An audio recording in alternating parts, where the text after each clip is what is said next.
fault and responsibility. Another one of our talks. Another one in the kitchen. Yes, we are. I just finished leg day. Just finished.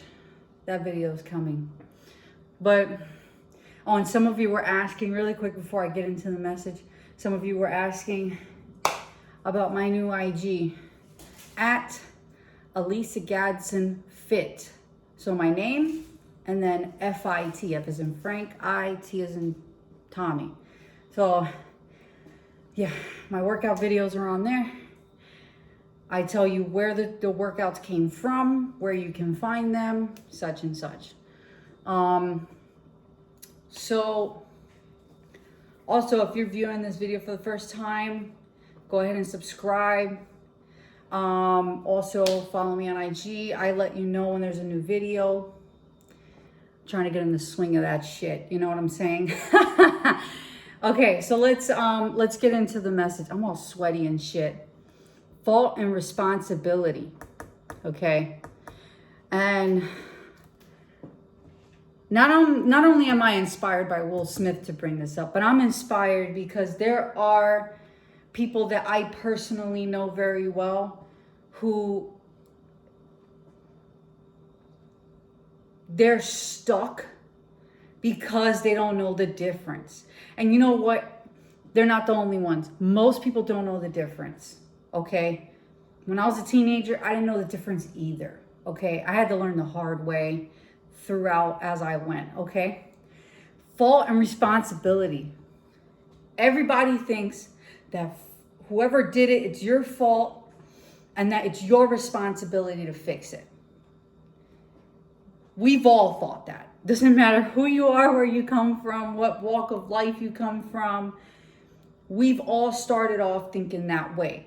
Because why? Because you know, you grow up, you knock the cup over. What did mom say? Clean it up. It's your fault. You did it. You clean it up. So where we all go a little wrong there.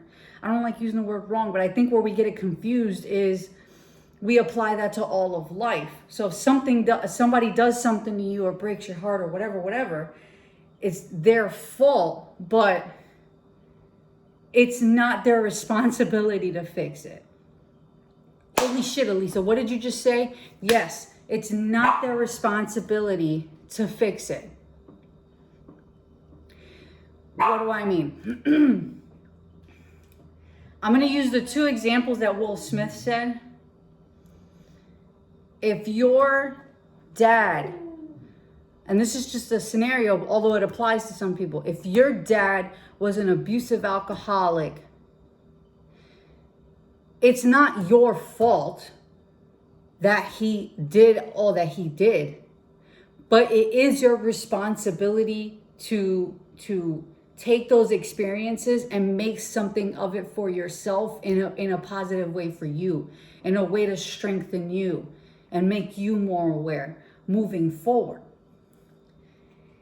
Another one, it's not your responsibility if your spouse cheated on you and ruined your fucking marriage. But it is not their responsibility to fix how you feel about it. That's your responsibility to take that pain that they caused and figure out a way to transcend it and forgive so that you can move forward with a clean mind and a clean heart.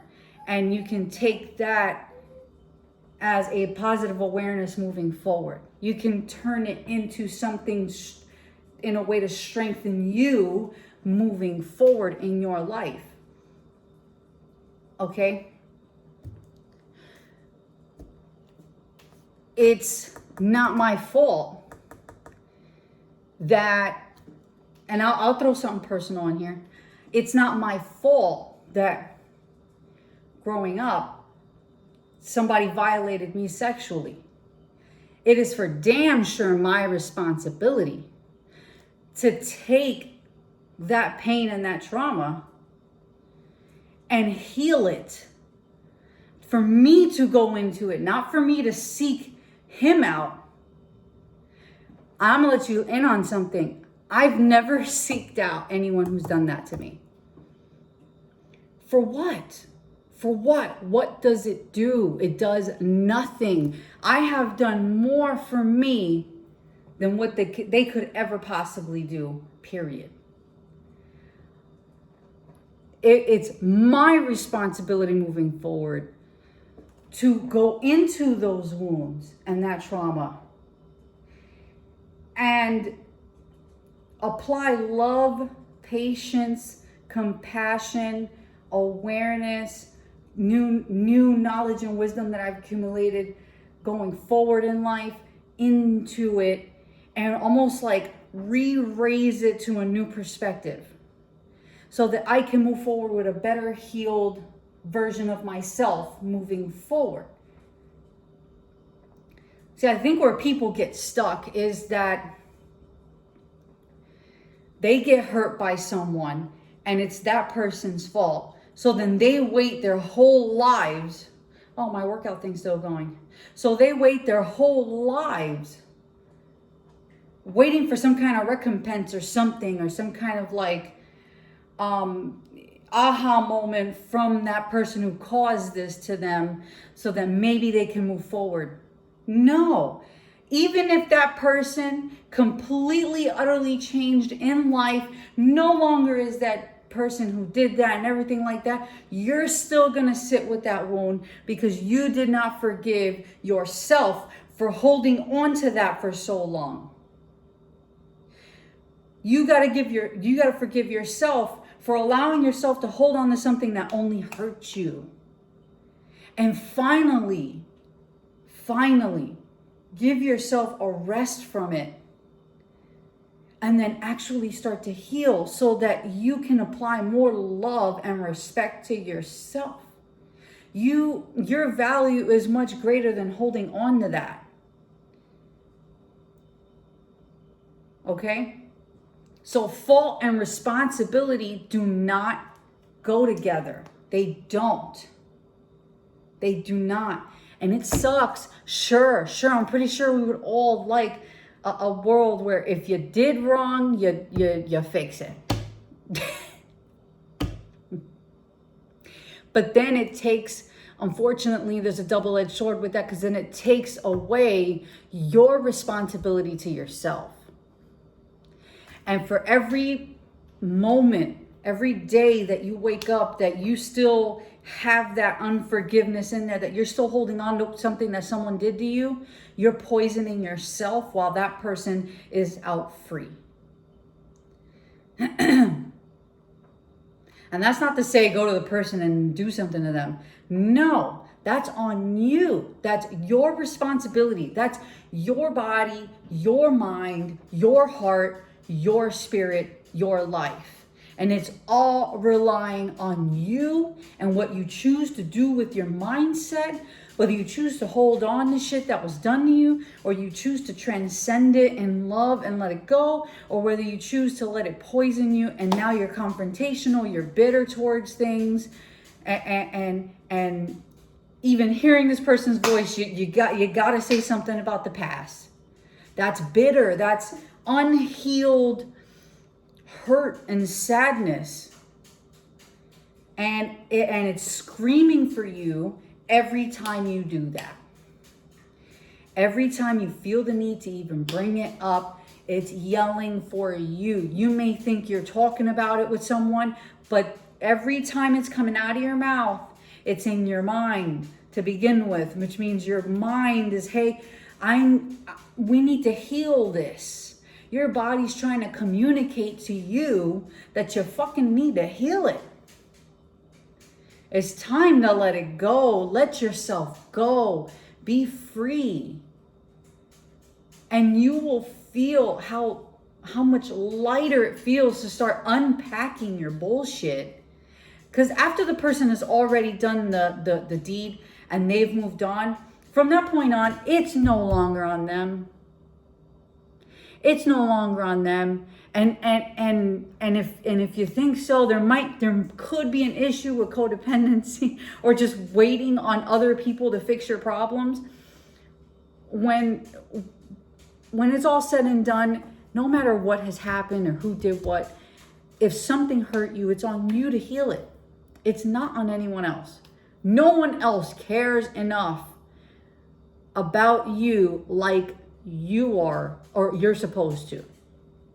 Or like you do, or like you're supposed to. You know what the fuck I'm trying to say. It's on you. It's on me. It's on us. It's on ourselves. And every time you actually start to take your responsibility in it,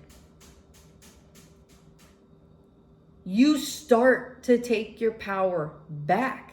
Not only do you feel it, but now your decisions and the way you carry yourself will reflect that. You'll start to see subtle changes because you're starting to heal. You're starting to take responsibility for yourself. You're starting to actually earn your own respect. You're recognizing that you're much more valuable. Your time, your existence, your life moving forward is much more valuable than anything you could not forgive. It's time to just forgive it and let it go and start taking what you can from it. This is how I see it. Take what you can from it. You got hurt, you faced some challenges, somebody fucked you over, or maybe you were the one who did wrong. Hello, we're not all saints here. I have fucked up too, and I had to take responsibility for it, and I'm a better person today for it. So if it's a case that you also played a part, and I know I'm about to hit some strings here, but even if let's say we're gonna talk relationship, even if let's say your partner did you wrong and you stayed, and it was not dealt with in a healthy way and you still stayed, honey, that's on you. You did that. You continued. We all have a choice, and we sometimes like to think that we don't, but we do. We have a choice in every single moment when something is presented to us, whether it be challenges, rewards, circumstance, whatever it is. We have a choice. It's not I don't have a choice. You have a choice. That whole I don't have a choice is you trying to hide behind it because you don't actually want to make that choice, or maybe at the moment you may not have the courage to. But we have a choice.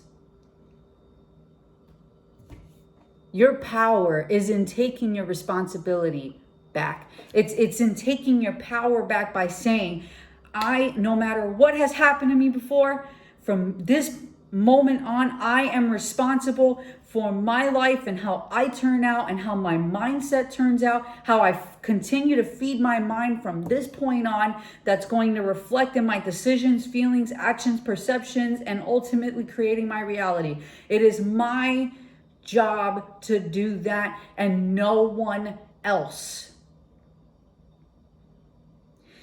And you practice that every day, you are going to walk in some extreme self-power.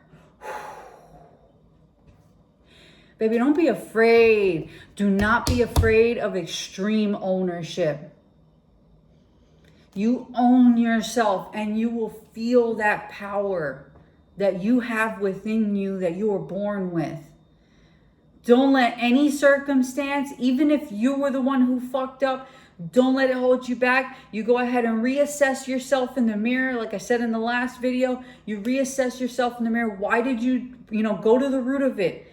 Figure out why you did that. Ask out of compassion and curiosity. Oh, why did I do that? And then you'll start to figure out the answers.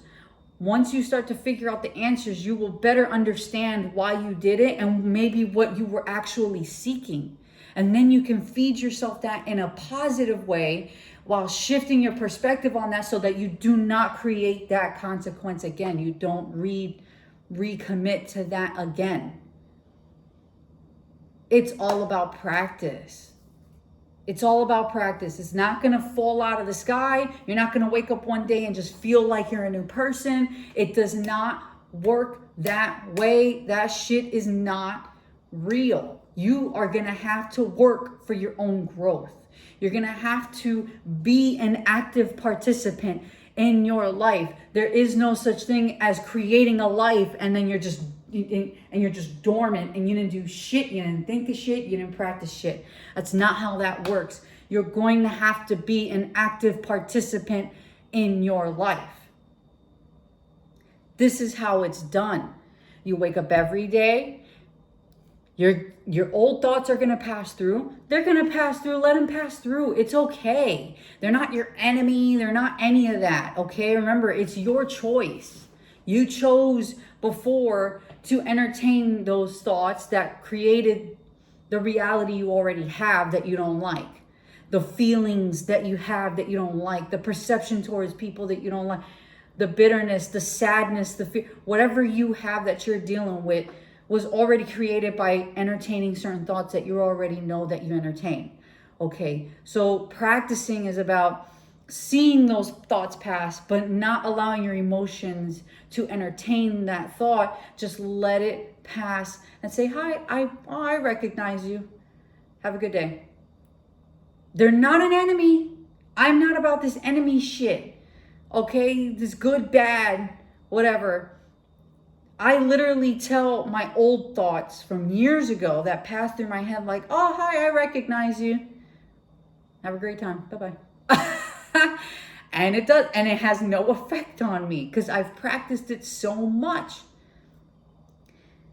And then the new thoughts that come in that do align with what you want, that's the one you want to put your emotion into. Put your emotion into it to the point where it starts to create new perceptions, new availability of perceptions so that you can move closer to into the path that you're trying to go. This is about practice. You got to wake up every day. Okay? I know I work out, so I'm going to use that as an analogy here because life relates to that. And that relates to life. You're not going to wake up one day and have abs, okay? Like, it just don't work. You're not going to wake up one day and be like, God, what? Whoa, whatever you're looking for, big butt. You know, it's not going to just show up. You got to get up. You got to put your fucking shorts on. Put your big girl, big boy panties on and get your ass there and dedicate half an hour to an hour a day, at least 3 to 4 times a week. Okay? And then you'll start to see some shit. It's the same thing with your thoughts. The only thing is your thoughts are round clock. So this is every day that you wake up. You got to wake up with intentionality. You got to take the day on with your intention that lines up with whatever in the direction that you are actually trying to go. And watch your feelings and your perceptions and your self-respect be earned, and you're going to feel that you're gaining your power back. You're going to feel it. And the more doses, okay, that the more you're consistent, the more doses of self-respect is going to come. And wow, maybe I really am valuable. And wow, maybe really I can make it through this. Wow, maybe I really do have these abilities. Like, wow. And it's going to start driving that shit and it's going to create momentum. Run with it, baby. You're going to fucking come out a fucking powerhouse. Be like, I own my life. I have ownership of myself and my actions and my thoughts and my perceptions and everything that is created from that. And you will literally start to, now you're going to play chess and you can actually create the life you want. You become powerful. But you got to get out of that victimhood. You got to start letting shit go. You got to start looking at your own toxicity. Okay? Even if it's something that someone else did, you're still holding on to it. That's your fault. Your toxicity. You got to look into it with love, compassion, and curiosity and start experimenting with yourself and asking yourself questions so that you can gain an understanding of yourself, so that way you can take that route, transcend it with love and truth, and actually move forward in your life more healed with a higher perception. Rinse, repeat, wash, rinse, repeat, wash, rinse, repeat with everything. Your thoughts, your emotions, everything, your actions, who you have around you. Watch shit change. It just works that way. Watch shit change and keep going. Don't get to a point where you like it now and you get comfortable and now you let go. Keep going. There's always room to grow. Always. With love.